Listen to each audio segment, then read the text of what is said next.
aquí al Cambio de San Luis. Ya es miércoles, mitad de semanita, y la verdad me da mucho gusto que nos acompañen. Hoy tenemos aquí a Cecilia Frías Gómez, licenciada en Psicología Clínica de la Universidad Anáhuac, especialista médica en Neuropsicología Clínica del Instituto Nacional de Neurología y Neurocirugía, ¿verdad?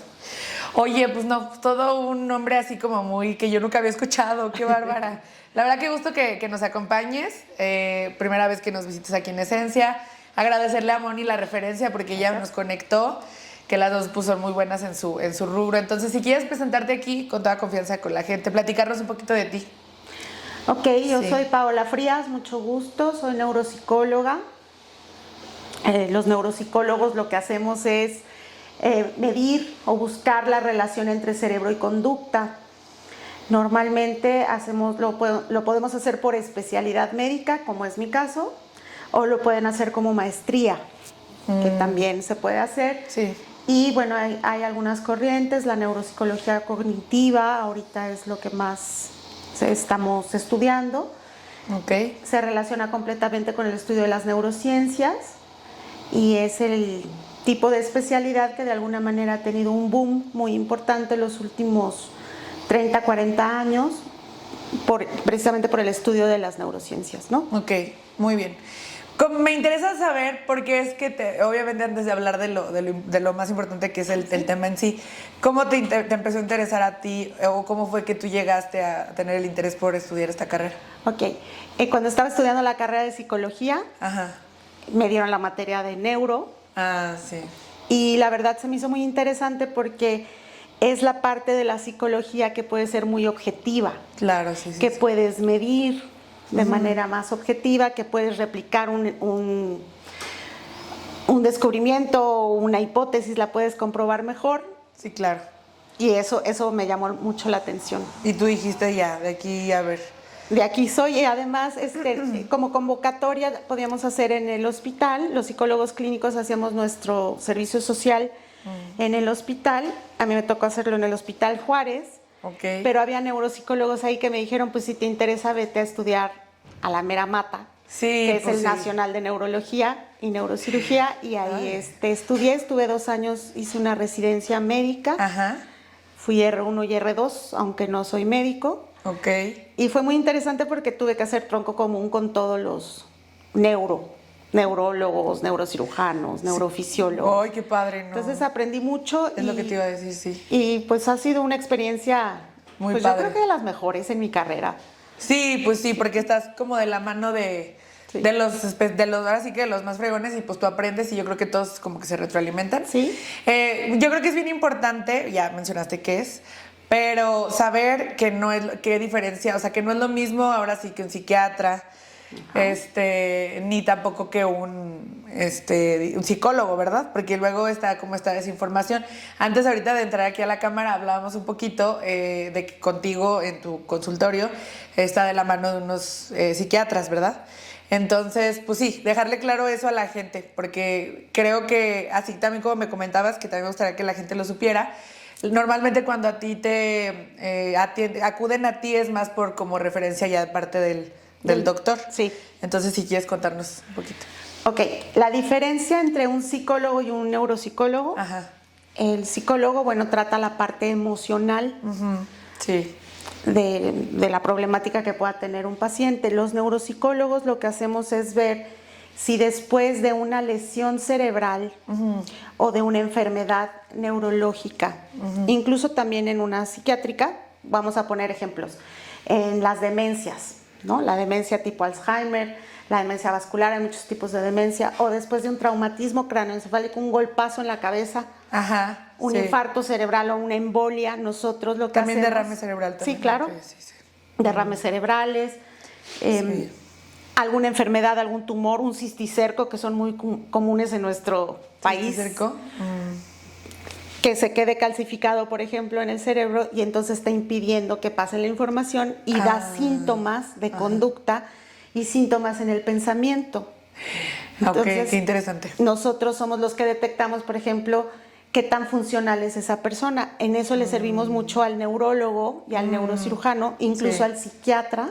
Que el psiquiatra es un médico que trata los trastornos mentales. Totalmente. El neurólogo trabaja también con el cerebro, evidentemente con el sistema nervioso, y nosotros trabajamos con ambos, ¿no? Con la parte de los trastornos mentales, pero sobre todo si fueron consecuencia de algo neurológico. Muy bien. Pues está muy interesante porque yo aquí cada vez que me siento aquí yo aprendo cosas nuevas. Yo creo que lo explica bien porque comentar que también das clases, ¿verdad? Sí. Entonces, pues tiene que saber explicar muy bien. Ya tienes como que hay un poquito de experiencia. Sí. Cuéntame un poquito, cuando ya, pues digamos, terminaste la carrera y todo, ¿cuál fue el primer paso? O sea, algún caso que te haya tocado, que tú hayas tenido ahí que entrara, pues ahora sí que tú ya poner en práctica. Sí, de hecho me tocó un caso bien difícil. A ver. De un paciente, estaba yo recién egresada, el paciente tuvo un accidente en moto. No traía casco, por favor pónganse el casco, se lo suplico. Sí. No, es que las consecuencias son tremendas, ¿no? Entonces, tuvo un traumatismo craneoencefálico tremendo, un golpazazo en la cabeza. Ay, pobre, no. Y a raíz de ahí desarrolló amnesia anterógrada, es decir, no podía recordar nada de los acontecimientos que sucedieron después. O sea, no podía aprender nada de lo que pasó inmediatamente después. O sea, él tenía 20 años cuando fue el accidente y es como la película de Adam Sandler y Drew Barrymore, en donde ella todos los días le tienen que recordar quién es y por qué chocó y que chocó, y todo lo que pasó, que no se acuerda de nada nuevo. La ponen en contexto. Sí. Exactamente. Entonces este paciente tuvo amnesia anterógrada y desarrolló también una amnesia retrógrada, nada más de los 2 años previos al accidente. De esos tampoco se acordaba. Entonces, él se acordaba de los 18 años en adelante. Más bien, para atrás. Para atrás. De los 18 para atrás. Y lo demás, no. Entonces, con él, la parte que se hizo, pues fue trabajar nada más en lo funcional. Es decir, en bañarse, vestirse, comer, porque no podía aprender algo nuevo. Ay, no, qué complicado. Ese es el tipo de casos que vemos nosotros. Y como me dijiste, muy difícil, y yo, qué complicado. Sí, no, la verdad, sí. Entonces, ya con él no hubo ninguna solución. Sí, bueno, lo vieron varios médicos, obviamente estuvo en tratamiento, desarrolló también epilepsia por el mismo golpe. Sí, claro. Entonces, pues lo veíamos un grupo completo de especialistas. Sí, pues todo un equipo. Sí. Finalmente sí recuperó algo, la memoria, que es algo que no se sabía antes, justo por un paciente muy parecido a él, que es el paciente HM, por si lo quieren buscar. De hecho, con él se hicieron varios de los estudios de amnesia y es como el antecedente, digamos. Sí, claro. Entonces, ahí se dieron cuenta que la memoria a largo plazo, que es lo que sí recordamos, digamos, de un tiempo atrás, o puede durar de un segundo a toda la vida, ¿no? Sí, a ver. Pero hay 2 tipos de memoria a largo plazo y antes eso no se sabía y a raíz de este paciente se dieron cuenta que sí, porque sí puede seguir andando en bici o porque sí se acuerda de lavarse los dientes, pero no se acuerda que desayunó ayer. O sea, son 2 tipos de memoria a largo plazo. Sí, claro. Entonces, la de procedimientos, esa es la que manteníamos con mi paciente. Sí. Porque es la conservada, pero la otra no. ¿Y cuánto tiempo duraron tratándolo él? Yo a él estuve tratándolo 3 años porque después me cambié de ciudad. Sí. Pero se quedaron otros neuropsicólogos con él. Y de hecho hace poco nos acaba de contactar. Porque, bueno, no sé si es porque él se haya acordado como tal. Pero sí están juntando al grupo original para que hagamos una reevaluación ahorita después de 25 años. ¿Y ahorita él tiene...? Pues tenía 20, en aquel entonces 25, 45. Pues sigue estando joven, entonces. Sí. Pero mira, o sea, hasta el gusto, ¿no? Como de saber que está bien y que al final, pues te tocó complicado para ser el primero, sí, ¿no? Verdaderamente sí. Tuve que asesorarme con todos mis maestros porque sí. Y la manera ahí tú de abordar o de tu ayudar es en base a qué, a cómo haces pruebas, todo esto, ¿verdad? Claro, el proceso con nosotros, con los neuropsicólogos, es primero hacemos como la historia clínica, muy completa, tanto médica como psicológica. Después, en base a eso, aplicamos las pruebas y vemos en dónde está el daño. Pero es un daño funcional. Claro, ¿A qué me refiero? Porque si tú ves una tomografía o una resonancia, por ejemplo, puedes ver el daño en la estructura. Sí, sí, ¿no? sí, sí. Nosotros en neuropsicología lo que podemos encontrar es si hay una disfunción, Ok. que a lo sí. mejor no se ve en la tomografía, Es correcto, sí. pero esa persona, por ejemplo, te dice, es que yo tengo muchos olvidos, Ok. o todo se me olvida. Y es una persona joven, vamos a decir, tiene 30 años. Entonces, nosotros Sí. estamos obligados primero a descartar que sea la parte física. Ok. Entonces, por ejemplo, vamos a pensar, es una mujer de 30 años que se le olvida todo. Lo primero que nosotros tenemos que descartar es que no sea hipotiroidismo, por ejemplo. Ok. O que sea un trastorno de ansiedad, lo que está provocando las fallas de memoria. No, ¿y qué tipo de trastorno de ansiedad? Porque pues ya todo el mundo ya Exacto. dice, tengo ansiedad. Digo, sí, Sí, sé que es pero muy ¿qué común, tipo? pero ¿qué tipo? ¿No? Exacto. Sí. Y con las pruebas es donde medimos esta parte. Ok. Órale, no es que es todo un... Sí, todo un trabajo. pero esa es como la regla. Sí. O la diferencia entre un psicólogo a lo mejor y nosotros, Ajá. es que nosotros sí tenemos que descartar primero la parte física. Ok, muy bien. A ver, aquí entra en duda la demencia versus el deterioro cognitivo leve. ¿Qué es lo mismo o es diferente, no? Ok. Aquí vamos a aprender de ti. Ahorita vamos a poner a aplicar lo de la maestra. Ok. A ver. Demencia, por definición, es sinónimo de deterioro. Ok. ¿Ok? Sí, Eso sí, es sí. demencia. Entonces, el deterioro cognitivo leve, como su nombre lo dice, pues sí hay un deterioro, pero la persona tiene que ser funcional. Ya, Si la persona sigue funcionando, todo bien. puede tener deterioro cognitivo Ok. leve. Cuando el deterioro cognitivo leve se diferencia en cuatro o 5 rubros. Ok. El que es de tipo amnésico, en donde predomina la falla de memoria. Ok. O sea, es como Sí, el sí, síntoma principal. Se le olvida todo. Cuando es tipo amnésico, el deterioro cognitivo leve, si es tipo amnésico, va a evolucionar a una demencia tipo Alzheimer.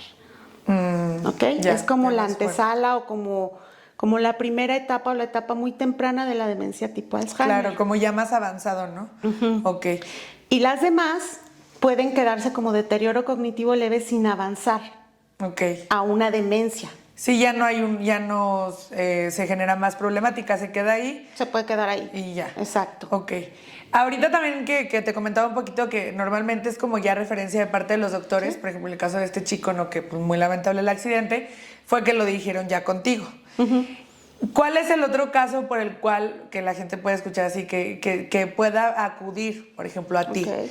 Que tú digas algún síntoma, ¿verdad? Es que a veces siento que uno hace caso omiso a las cosas que pueda sentir.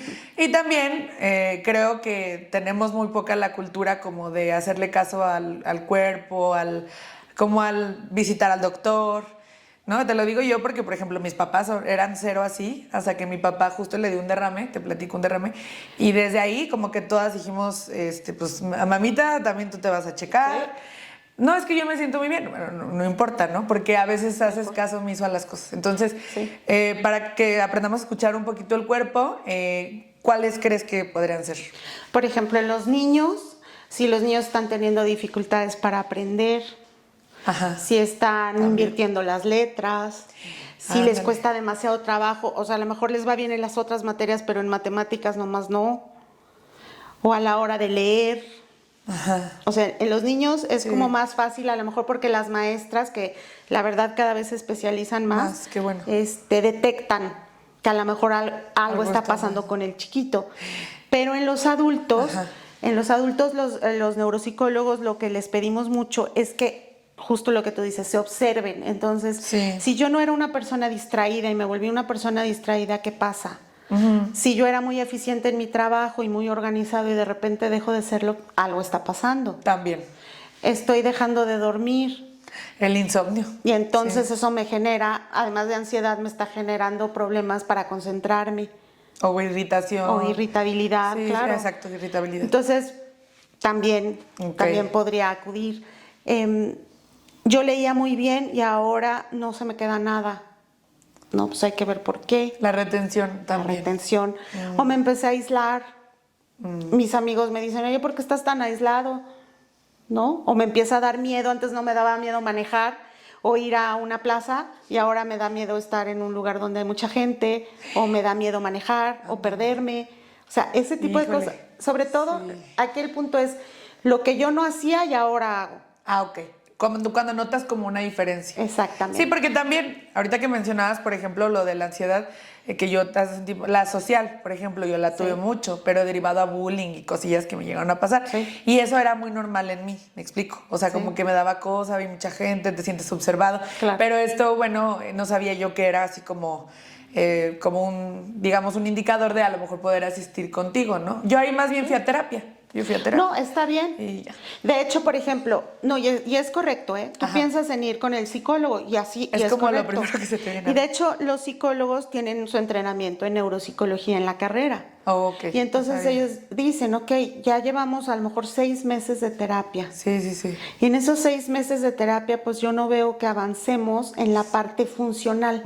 Ya. A lo mejor, o sea, a lo mejor en lo emocional sí, Ya pero te en lo entendí. funcional todavía no. Todavía Entonces, tienes. ahí sí estaríamos obligados a ver qué está pasando para hacer a lo mejor un diagnóstico más profundo, Ok. si es que no te lo hizo el psicólogo. Ok, Porque hay perfecto. psicólogos que sí hacen diagnóstico. Ok. Hay temas como que, bueno, aquí tuvimos también por ejemplo, Moni estuvimos platicando acerca de los trastornos de la personalidad. ¿Tú ahí entras? Sí, o sea, hay neuropsicología de los trastornos de la personalidad, claro. Hay claro. como ya perfiles. Ok. Hay unos más específicos que otros. Sí.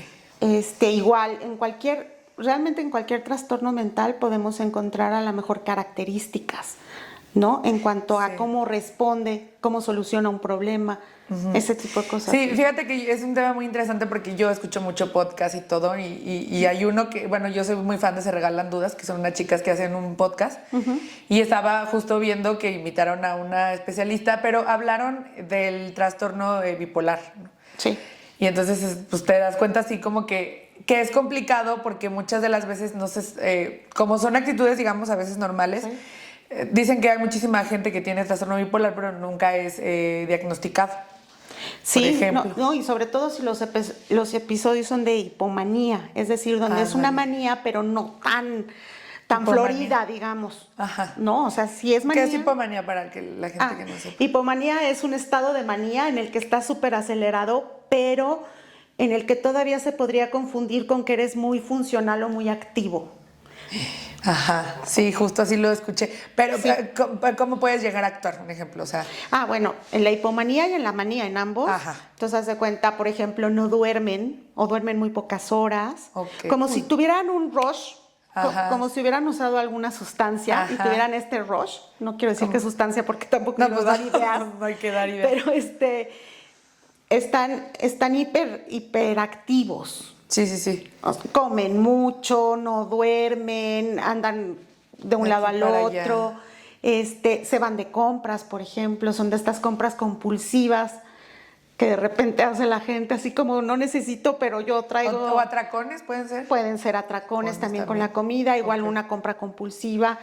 Ándale. De hecho, ya en un estado de manía nos Ya ha muy- tocado ver gente que pues te regala que es lo que le digo a mis alumnos, ojalá nos tocara un día de estos, que te regalan dinero, te regalan las escrituras de su casa o te regalan ¡Qué miedo! la factura de su coche, Sí. porque están muy acelerados, están muy maníacos.